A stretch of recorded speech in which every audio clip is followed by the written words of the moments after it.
If you can weld vertical joints well, you can easily make 600 a day.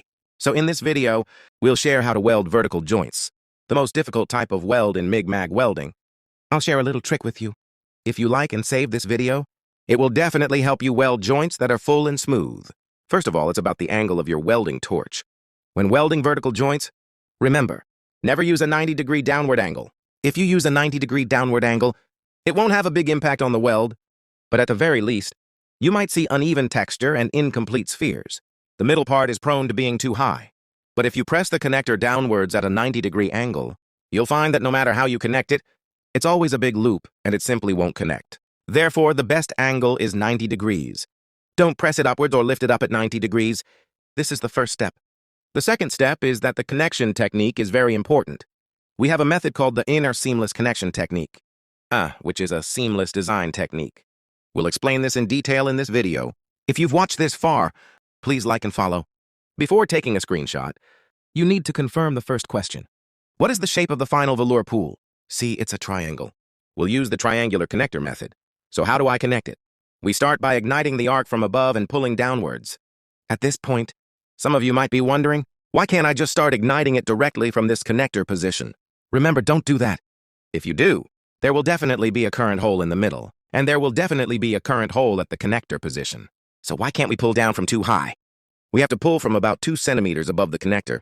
Let me explain in detail. This is crucial because this electric kettle, at the moment of ignition, the heat is relatively low.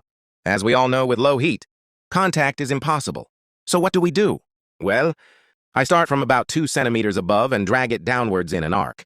The process of dragging downwards is precisely the process of increasing the welding temperature. First, it increases the welding temperature. Second, dragging downwards from the top has an advantage. When you ignite, the posture is not stable enough. It keeps jumping around, right? Even experienced welders can control it, but beginners can't control it at all. So what do?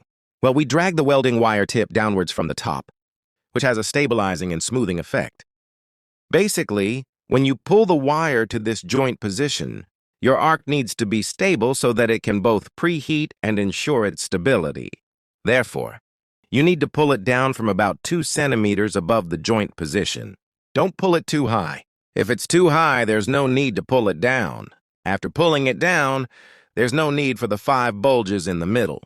If it's too low, you might not be able to weld to the joint position before the welding wire is stable, which will cause your joint to be uneven. So 2 centimeters is the best starting point for the arc. After pulling it down, remember not to let your wire pull directly to this high point of the joint position. If you pull it down to this point, it will cause bulges. Pull it down 2 to 3 millimeters above the joint and then continue to the side. Press the outer side of this side to half of the container. Actually, my container is actually wider than the Chinese character. After pulling it down, continue to pull it up. What's the next step? It will definitely think I want to. Do you understand? Just seal the opening directly. If you seal the opening, you're making a big mistake. It will cause a bulge in the middle because there's a bulge after you fold it down. To make it flat, what method do we need to use to seal the opening? We need to use a reaction technique to push the foot over and up 2 to 3 millimeters to offset the bulge in the middle. Do it once. If it doesn't work, do it again. Okay, after 2 reactions, you'll find that the corner of the connector in the middle has completely lost its base glue and is very badly bulged. Okay, at this point, the connector is considered normal and has been connected. We can take it out and use it normally. This is a method of connecting a connector. Do you think it's complicated? Actually, it's very simple. Next, we'll demonstrate a high-capacity connection. To show you the details of this operation, we'll adjust the current to 160 and the voltage to 170 or 180.